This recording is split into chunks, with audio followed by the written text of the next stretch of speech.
Okay, let's get started then. So hi everybody. Thanks for joining us for another Value and Energy Data seminar. Just a bit of housekeeping for today. Note that we'll be recording this, so please keep your mics and cameras off. We'll be putting it on YouTube shortly after. We'll be taking questions through the chat, and we'll do those right at the end of the presentation.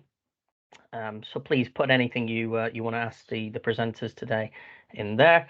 Thanks for joining us for another webinar. I'm Stephen Haben, a data scientist at the Energy Systems Catapult, and I'm very pleased to introduce our speakers today, who are Joseph Weston, Rebecca Duke, and Dr. Nam Nguyen from STFC Hartree Centre. I'll do a brief introduction, and then they're going to take it away and give the talk. So we've got a triple headers today. So Joseph is the Business Development Manager for Energy and Utilities at STFC Hartree Centre and has 15 years in infrastructure. Rebecca is a Principal Data Scientist at STFC Hartree Centre, and she specialises in energy sector projects and leads the data science teams to deliver business change across a range of different industries, including utilities and retail. And Nam is an AI researcher at the Hartree Centre, and before joining, he worked in academia at the Universities of Durham and the University of Edinburgh. So I'm very pleased to introduce them today. They're going to be talking about optimizing the energy network based on carbon emissions. Please share your slides. Yeah, I will do. Is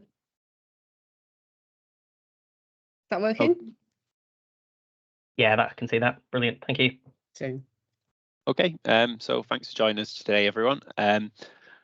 So we're going to talk a little bit about a project that we've done with National Grid ESO on optimizing the energy network based on carbon emissions of generation. But first, I'll give you a brief overview of the Hartree Centre, who we are and what we do. So Hartree Centre is part of an organisation called the Science and Technology Facilities Council, which is one of the research councils which make up UK research and innovation. STFC for short is basically the part of UKRI that does science. So we operate the UK strategic science assets, we staff them, and we deliver large-scale scientific facilities which no university is large enough to deliver on their own. So this is on behalf of all of UK academia and science, essentially. As part of that, we operate the UK's major data centres for academic research. And so there's been a long history of expertise in high performance computing and AI within STFC. So 10 years ago, the Hartree Centre was set up to allow industry to access that expertise within STFC. So we're a challenge-led applied research R&D centre, and our mission is to transform UK industry by accelerating the adoption of high performance computing, big data and AI technologies. You can think of us as sitting between academia and industry.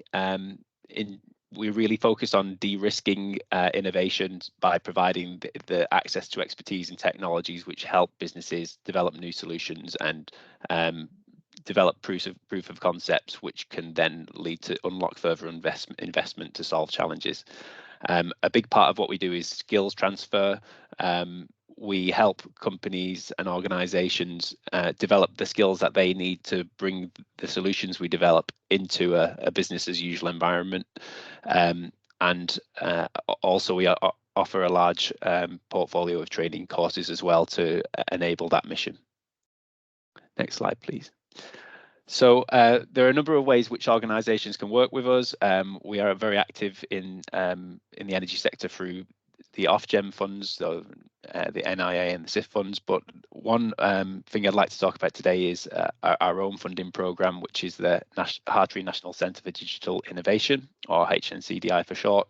So this is a really large 5-year programme backed by UK government to the tune of 170 million and with 38 million in kind from IBM. And through this, we're looking to enable businesses and public sector organisations to adopt new technologies such as AI and quantum computing. There are 4 work streams to this HNCDI programme. So the skills program, which is, as I mentioned, training courses, so over 55 different training courses aimed at different levels and encompassing all the expertise that we offer within the Hartree Centre, so across software engineering, AI, data science, quantum computing, and high performance computing. So that there's a training aspect to it and skills, but then also there's the kind of practical developing solutions with businesses. So those 3 work streams which cover that are explore, accelerate, and emerging technology. So explore is essentially come to us with a problem and we will research how you might go about solving that problem and maybe start to look at developing some proof of concepts, but essentially that's more of a desk-based study. Following those explore projects or even going straight into an accelerate project, and these are the larger projects, so up to 4 person years of staff time on those, access to supercomputing resources, and those are looking to develop solutions where there's currently nothing available on the market to solve that challenge. So this is really innovative, really impactful work that we're looking to put through these programs. And then the emerging technology work stream is a quantum work stream, and that's looking at proof of value for quantum computing. So deploying deploying current classical computing workflows onto quantum computers of today to find out what the performance is, so we can benchmark them to understand what the value of deploying them for real on a full-scale quantum computer would be in the future. And that's all I'd like to go over today. Rebecca and Nam are now going to talk through the project, which we've done with National Grid, ESO. And if you want to learn more about the Hartree Centre and what we do, or if you've got any project ideas, then my email address will be at the end of the presentation. Feel free to get in touch. Thank you. Thanks, Joe. So talking about the problem that this project is starting to look at solving. So as I imagine most people on this call are aware, so gas power stations are the next step of emissions that needs removing in order for the power system to reach net zero. So we're well on the way on the pathway, but that big gap on the right hand side, the grey band there, is gas, which is kind of the biggest contributor now to the emissions within the electricity sector. But what we're aiming to do in this project is understanding in more detail how the operations of those gas plants impact the carbon intensity. So at the moment, the National Grid ESO have a carbon tracker for the whole grid. But the way that looks at the emissions from gas plants is it looks at a single value, which is an aggregation of all of the energy produced over a year versus all of the natural gas used to create that energy. And so we get a single value that they apply across the production for gas. However, we know, and there's lots of information in the scientific literature about this, that the gas plants do not kind of have a standard amount of energy and kind of energy intensity. So each gas plant will have a point at which it is operating in the best way, and then as they are changing, the amount of power they're outputting, or if they have been off, if they're going through a cold start or a hot start, so depending on how long they were off, they will then emit extra CO2 in that process of getting back up to the best intensity. Okay, so what this project's aiming to do is understanding in more detail how the different operations of the gas plant is impacting the carbon intensity of the electricity produced. So if it's running at its optimal power output, or if it's changing the power output, ramping up or ramping down, or starting up from cold, we know that increases the intensity of the energy. And as gas becomes used more as a peaking plant to compensate for gaps in the renewable output, that's going to have a bigger impact on the grid. And so the first part of the project is looking and trying to improve our calculations and our understanding with the currently available data. And then the second part, which Sam's going to talk about later on, is exploring what happens if you use reinforcement learning to allocate the grid for carbon intensity rather than just on price at the moment. So looking at the first part of the project, which is looking at the carbon intensity calculations. So as I mentioned, possibly before a lot of people joined, so at the moment the calculation in the energy intensity that the National Grid ESO use is based on a yearly average. whereas the data available is actually at a much more granular level. So we have the output from power plants at half-hourly intervals, and what the data we use, the kind of the limiting factor for data for us for this project is the gas that went into those plants. And we worked with the Duke's team in order to use their data, and what we got was monthly data. So obviously much less data than we have for the output, and it's for groups of 5 plants because of commerciality concerns. So we had to aggregate our plants into groups of 5 plants. And those groups we selected, we grouped them based on kind of their ratio of gas to steam turbines, so 2-to-1 or 1-to-1 plants, and then we ordered them by generation capacity. So this means that we're trying to match half-hourly data and then aggregate it up to monthly information. So the first thing that we did was we automatically generated from the curves of the half-hourly data kind of summary statistics about what that plant was doing at that time, what level it was running at, whether it was ramping up and ramping down, and this was automatically generated from these curves. So smoothing out some of the ups and downs and the noise, because we just don't have the kind of the gas consumption data at a suitable resolution to really understand how that's impacting, and kind of creating these lines to show where a plant is in ramp up, where a plant is in ramp down, or where a plant is off. And we identified cold starts and warm starts from the length of time the plant had been off. So we're not talking about having an awful lot of data. So we had 6 groups of gas plants, each with 24 data points. And that really limited the modelling that we were able to do. So we focused very much on the simpler, more explainable end of the data science and AI spectrum. So we started off with linear regression models with just one feature. And this is to avoid the collinearities, and throughout this project there's a real concern about overfitting with the low amount of data, even with various approaches to cross-validation and trying to make the most of that data that we had. So looking at just using one variable, kind of the most predictive data is time spent on, as you would imagine. I should say that this is just a subset of the features, so we did also generate extra features, so the percentage of time in a month that a gas plant was ramping up or ramping down, and we explored a range of different features. And with that initial model, what we realised was actually those 6 groups of gas plants that we were using, their performance is significantly different. And they are operating in very difficult ways. So gas 6, which is that top line, are the larger plants that are off and on for more of the time and use more gas and produce more energy, but kind of ramp up and ramp down less, whereas some of the smaller plants are being more flexible to the operations within the grid and the level of demand at a particular point. So actually it wasn't appropriate to build one model for all of those groups at the same time, because we saw the performance really differed in terms of how well that was able to predict.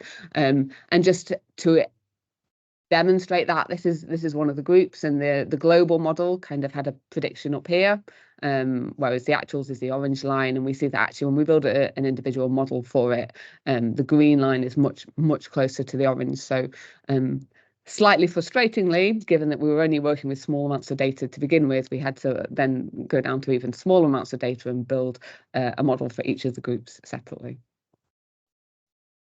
We then looked at introducing additional features, again with one eye on not making the models too complex, and actually those additional features did not significantly improve the models with the limited data we had. So we looked at kind of the combinations of the features at the bottom, so how long were you on, what kind of ramp up, ramp down activity did you have, and we looked at where the optimal R squared, and we didn't see a significant increase in adding that second feature compared to the just sticking with the single feature from the previous models.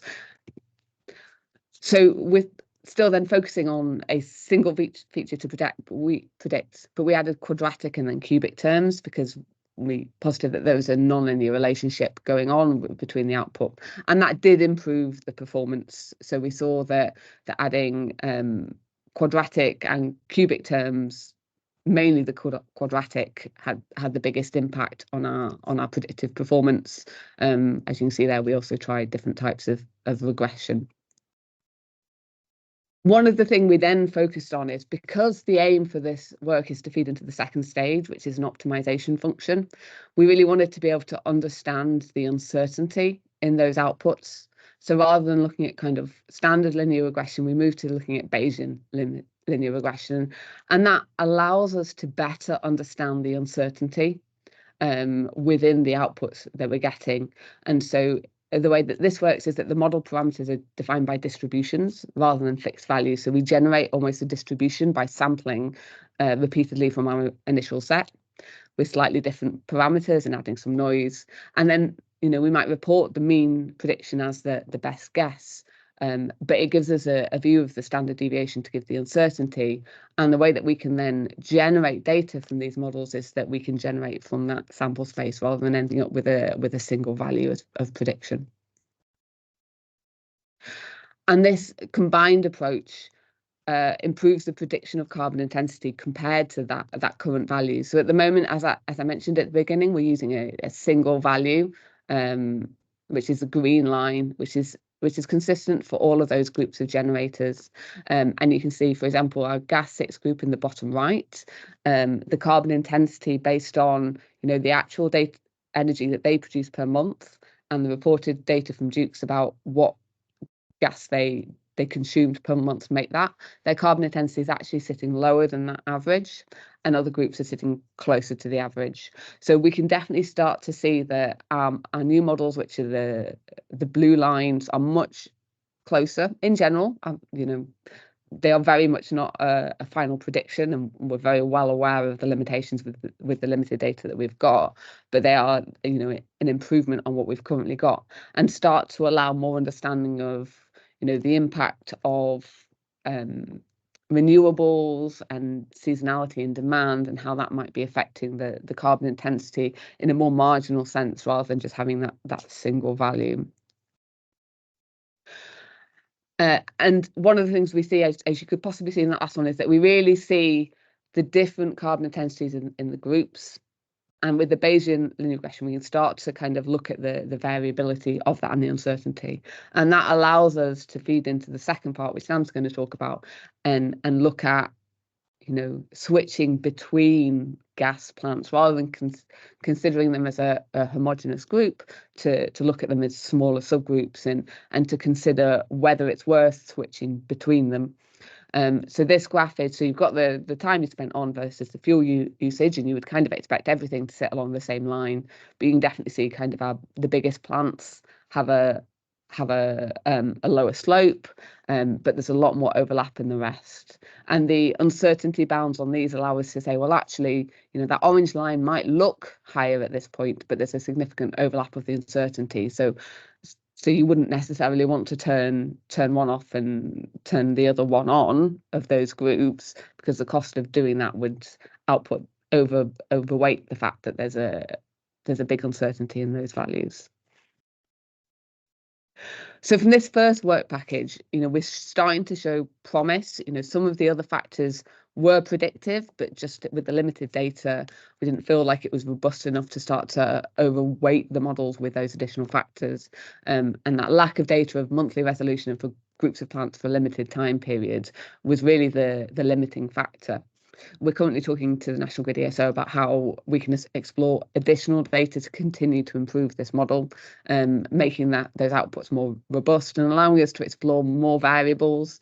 In particular, the output level of the plant was something we didn't really take into consideration. What percentage of the maximum is any plant operating at, and exploring different machine learning approaches, with the aim to really start refining that and being able to really understand what it is that's contributing, and whether any of the decisions that are already being made are contributing significantly to the carbon intensity of the grid.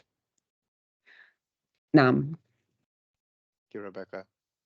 So I will talk about optimizing energy dispatch. Can I have the next slide, please? So a very simplistic view of the control room, and also a very nice picture as well. So one task of the control room is to decide which generators to turn on, at what capacities, and for how long. And it's a complicated decision because the energy, because of, let's say, three main reasons. Firstly, the energy into the grid must match perfectly the energy out of the grid. The grid's voltage, current, and phase must be kept within a certain range, and these numbers are affected by both the demand and supplied. And also the thermal limits of transmission equipment cannot be breached, and so the operator needs to control the current flow through every power line. So for work package 2, we'll focus on the first requirement, which is the energy into the grid must match the energy out of the grid. Now, the current allocation strategies of the NGSO is optimized for lowering cost. In particular, all generators bid for energies and the allocations given to the lowest bid. Now, what we want to ask in this work package is that what would an allocation plan that is optimized for lowering CO2 emissions look like? What are the estimated benefits, so environmental benefits and financial costs for moving to such a plan? So to clearly define the objective of the work package, what we want to do is to develop a proof of concept tool for dispatching energy generations, considering both CO2 intensities and price. Now, we are not building a tool that can replace the human operators because it's a very complicated operations, if you will. At the moment, we assume central dispatch, and by central dispatch, we mean that the operator can tell the generator what to do directly. We assume that renewable energy generators have already been prioritized, so we're mostly looking at non-renewable energy generators and how to allocate energy among them. And what we're doing is that we're building a tool that can estimate the benefits and costs of alternative allocation plans. In particular, those are more optimized for reducing CO2 emissions. And we're building a tool for exploring the opportunities in pursuing alternative allocation strategies. So our approach to the problem, it's a very like a three-step approach to the problem. So what we want to do first is to build a top-down model of the allocation scenario.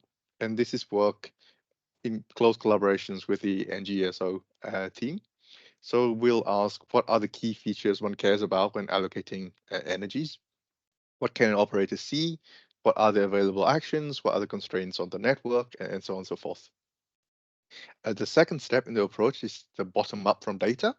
So once we've got a model, like a top-down model of all the key features, we'll feed the numbers in this model through data. And there will be the data you see from the work package 1 and also specifications of the different generators as well.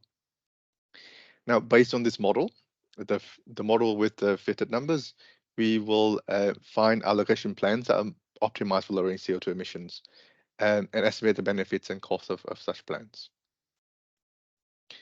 Now, very brief description of the model. So the model has a stack of non-renewable energy generators. Each carries a set of specifications. A demand scenario has a forecast energy demand along with some other essential informations. And the task of the AI or the operators is, given a demand scenario, produce an allocation plan that matches the required energy demand while respecting all system requirements and constraints. Here, I just show like an example of a stack of generators. Here we have 8 units of generators. 6 of them are gas and 2 of them are biomass. They have different MEL. They have different cell. They have no distributed from 0, run up rate, run down rate.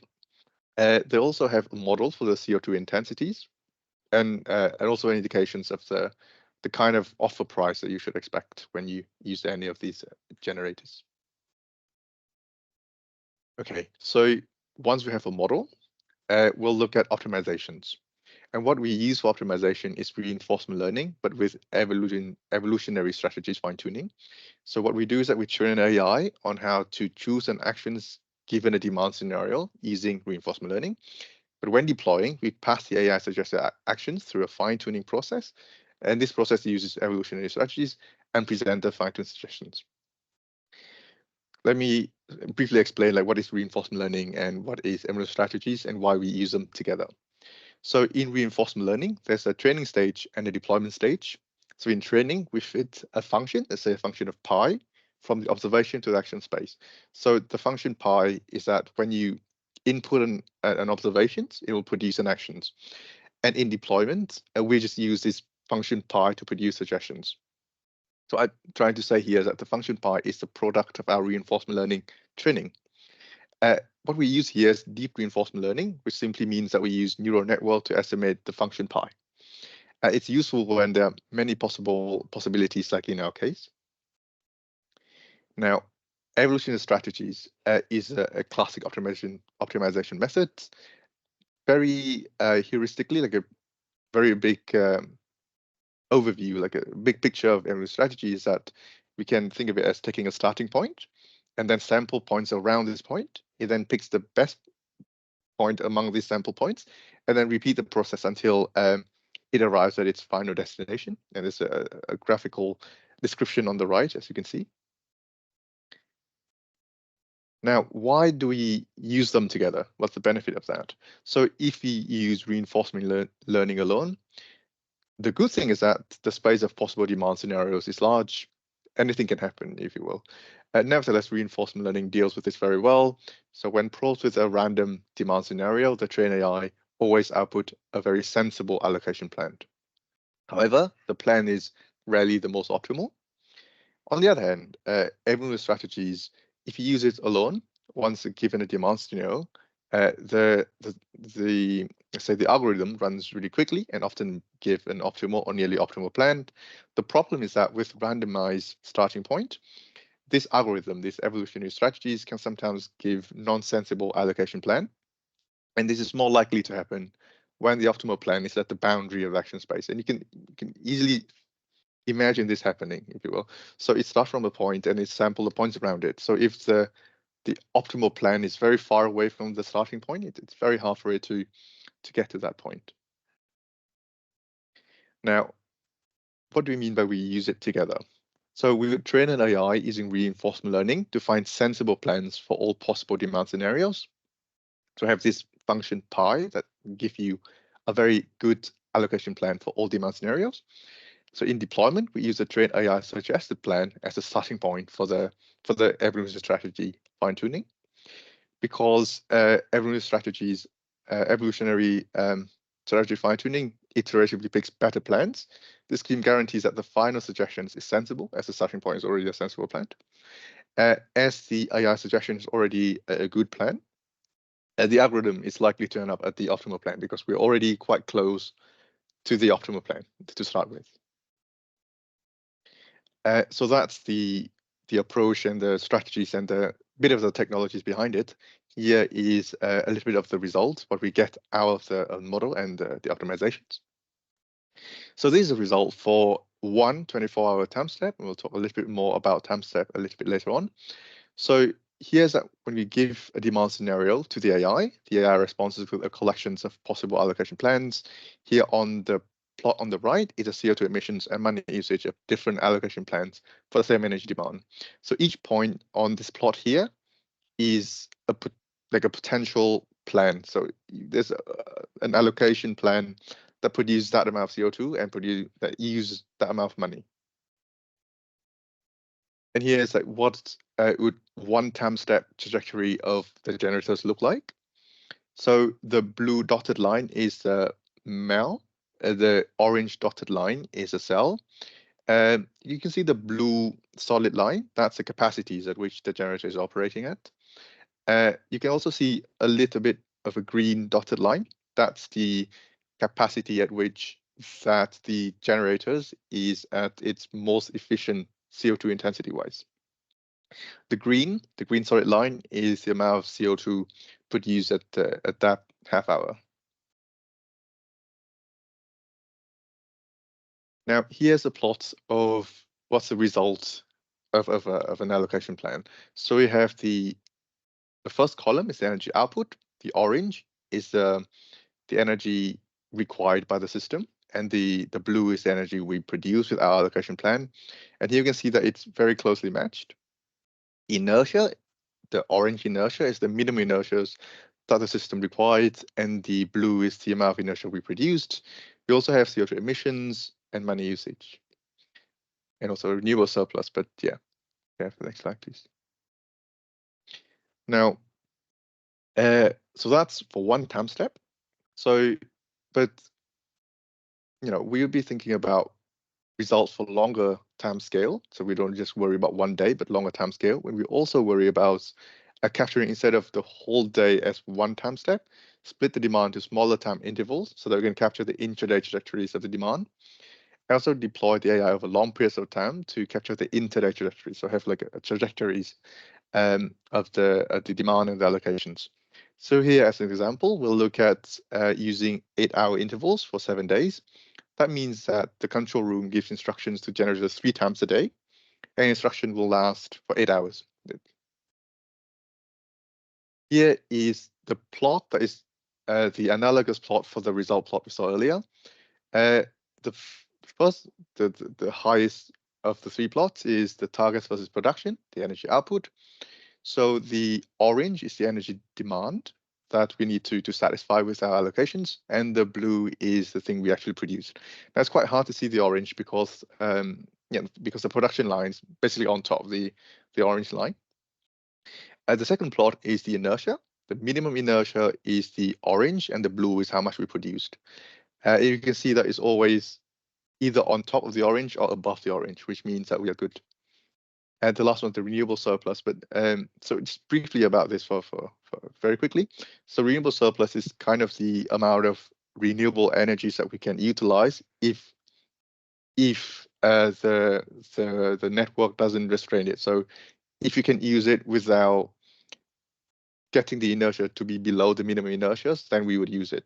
So that's kind of what I mean by renewable surplus, or the amount of renewable energies we can use if the network allowed, like the physical network allowed us to do. Here is the plot of the total CO2 emissions and the money usage of the plan we just saw. So on the buff line, you see the total CO2 emissions and the total money usage. And you can see that they are positively correlated, and this is as expected. So when you have to produce more energies, well, when we produce more CO2, and we also use more money. On the other hand, the second plot is the CO2 intensities versus the average price. And we see that they are inversely correlated. And the insight here is very simple, is that the more money we're willing to use, the more freedom we've got in choosing the generators. And then,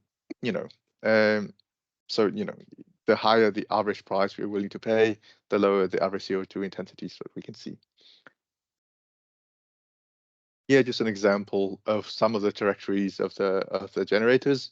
So here, look at the 3 generators, 1 gas, 2 biomass, and see how a trajectory might look like. This is last plot. Now, most of the time, we'll not want the lowest CO2 emissions plan, regardless of the price, or regardless of the financial implications. So here I produce 3 plans.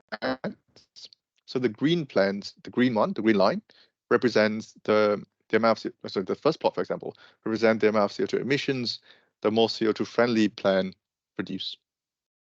Now you have a blue plan, which is, as you can see in the plot, that's the plan that uses the most amount of money. And the orange plan is something in the middle.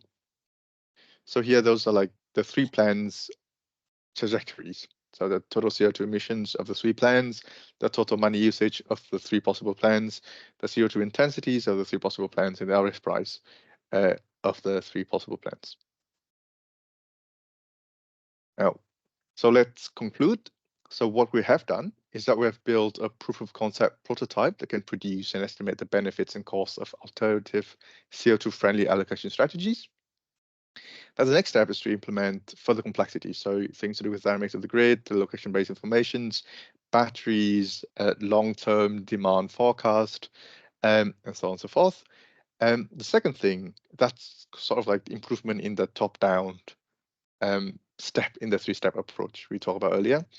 The second thing that we want to do is to, at the moment, because of the lack of data on the individual units, the individual generators, some parameters in a model are still generic, and details on the CO2 intensity of each generator, each unit, at different stages in the operations, very specific details in every unit would improve our estimates and optimizations a lot. Now, the ultimate goal in these research directions is to develop a tool to a production level, allowing real-time study of different policies, allocating scenarios, and generators setup. So, for example, different policies here. At the moment, we assume central dispatching to be the generators just listed directly from the operators, but you know, there'll be things that we can indirectly you know, influence it through different policies, and you can simulate what happened then. Yeah, that's all I want to say for now. Thank you. Thank you very much. Thanks, Joseph, Rebecca, and Nam for this talk. And again, apologies for the confusion with the earlier bookings in the right teams chat.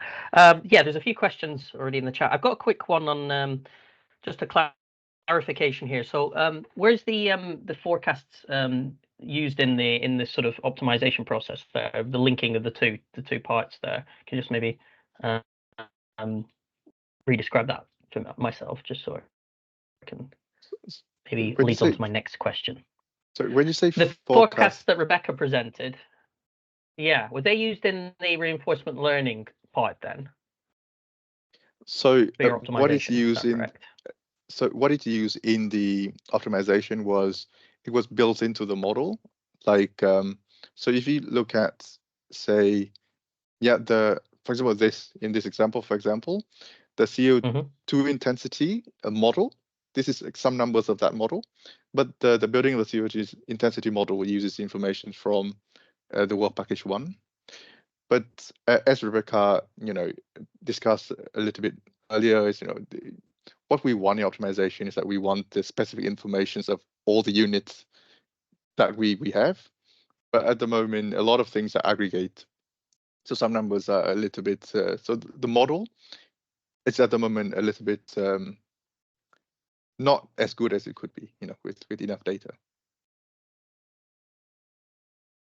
Okay, I guess so. Then this maybe links to sort of what Kieran is asking in the chat, which is sort of saying, why not go for classical optimization directly rather than this process? And I guess another kind of part that I was thinking of here is maybe rather than using forecasting, could you sort of just use what you use as inputs to the forecast as kind of to do the optimization in one go? Maybe rather than sort of, you know, is there, you know, why not sort of why do forecasts then optimization rather than, say, you know, try and include them together? Yeah, so let me answer the first question first. So why not use classical optimization method? So I think that classical optimization method will work, at least for the time being, when the model is still at a simpler step, and the trajectory is still like a shorter time trajectories, and you know, you don't have to care so much about the long in the past and long time in the future. But also, as we discussed, like MLU strategies is one optimization method, and I just realized that if you use two of these things together, you produce a very good thing, as something quite stable, something quite optimal. So I think the key advantage of reinforcement learning, or you know, using things with neural network as a functional approximator, is that because the demand scenarios can be very diverse, like the possible observation space is very huge, like all the possible demand scenarios, it's very different. So demand scenario will take a look at what the demand is, but also what the generators are doing at the start of the time step. So is the generators already operating? Is it off? Is it on? Is it operating at 50%, at 20%, or whatever? Like the status of all generators is important when you do the optimization for the next time step.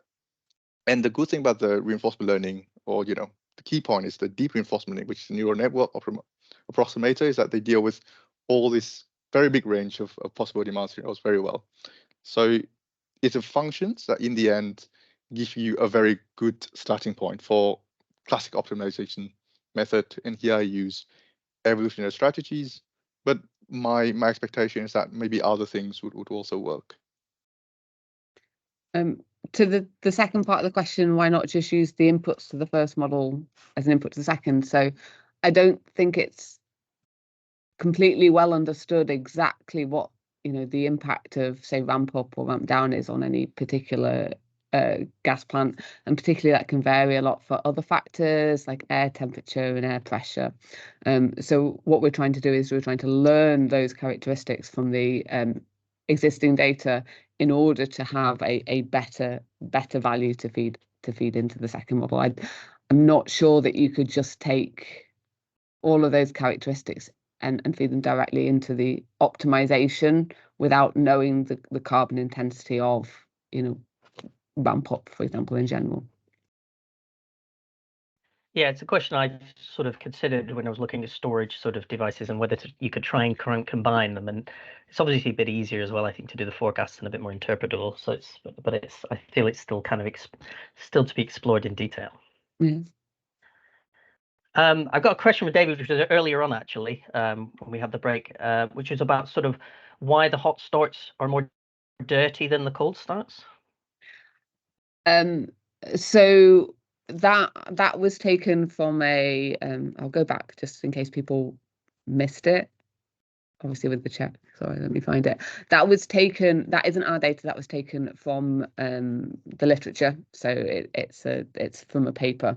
So I think we took that to say, we know there are differences, and what we were trying to do is assess, for the way that plants are operated within the UK grid and the data that we've got, can we work out, does that still hold? Because I would agree, my view and the kind of common sense would imply that a hot start should be less energy intense than a cold start. So that isn't actually our conclusion. That is just an example from the literature, which was part of the motivating factor behind doing this work. Okay, so maybe someone can also provide some feedback in the chat as well if they have some thoughts on that. Matthew has asked about what the views of the generators were. If you've talked to any during this process, was there additional granular data, something they wanted to sort of provide, or is it, discussed? So we haven't yet spoken to the generators. We're just coming to the end of this project, so it hasn't been kind of widely reported and put on the NIA portal. There is an appetite for a follow-on, is to go and talk to some generators to try and get that granular data, and we're hoping to kind of explore that later on in this year when the National Grid ESO becomes NESO and what powers they have in that space. Brilliant. Thank you very much. Another question from David here is about the slide on shutdown emission costs. Did the data include shutdown emission costs, and will the model include nitrous oxide emissions as well as CO2? So that's quite interesting, extending it to other emissions. We didn't think about nitrous oxide, so that is something we can look into in future. We didn't consider shutdown. We looked at it just as ramp down, so we didn't have shutdown as a separate classification. But again, I think that's something that we'd look at for follow-on work. Thanks. One question I did have was about, obviously this is sort of national level. Is this kind of what you're looking at the moment?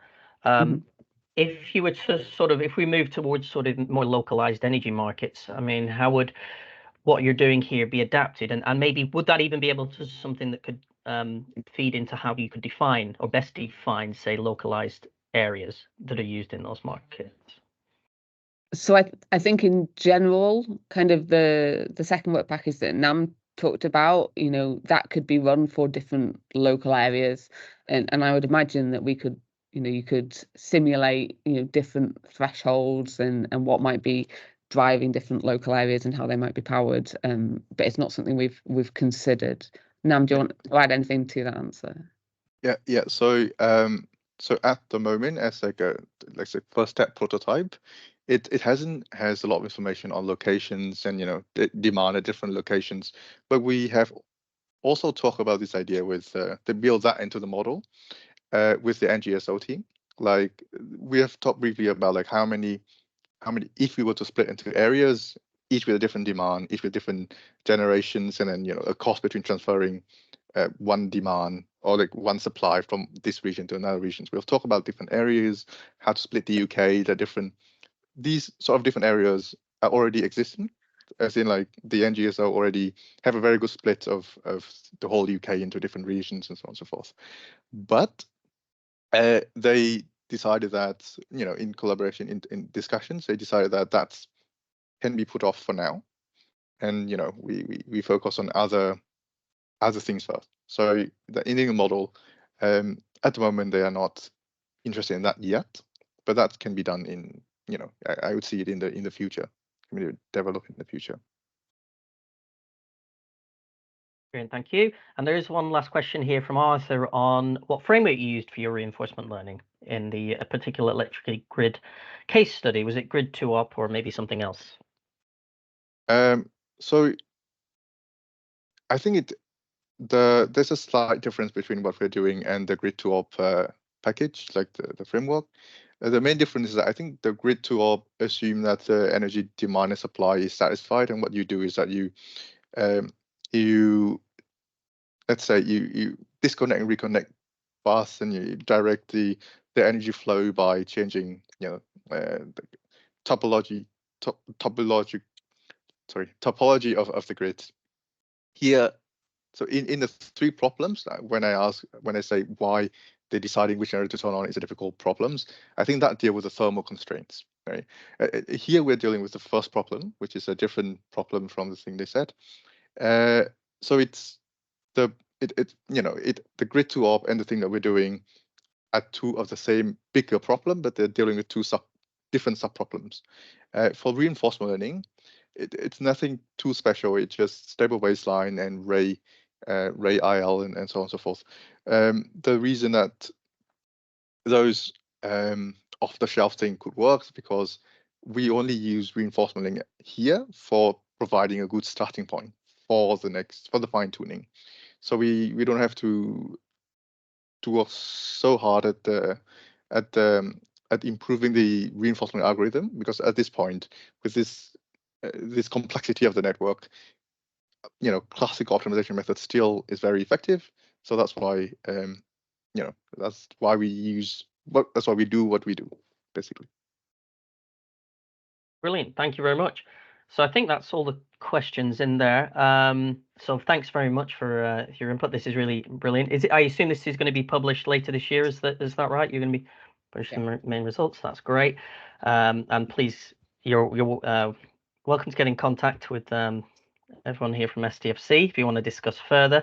I did just want to share something quite quickly, which is something, if you're interested in sort of things like the data science that's been shared here, we have the advice center that we're running at the moment with Alan Turing Institute and Digital Catapult. We're starting something called the Data Science Sharing Circle. So if you're a practitioner in this area, then you're interested in talking to other people in the sector, not necessarily directly in your field, but it'll be sort of about sharing tools, sharing data, sharing other things. Then please get in contact. You can sign up if you're interested through this QR app.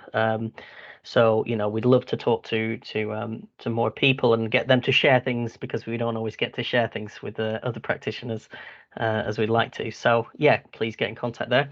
But other than that, I just want to again thank Rebecca, Nam, and Joseph for a really interesting, brilliant talk. We'll be sharing the slides at some point later with those registered, and this will be later on YouTube. So thanks very much to everyone, and have a brilliant afternoon. Thank you. Thank you. Thank you. Thanks.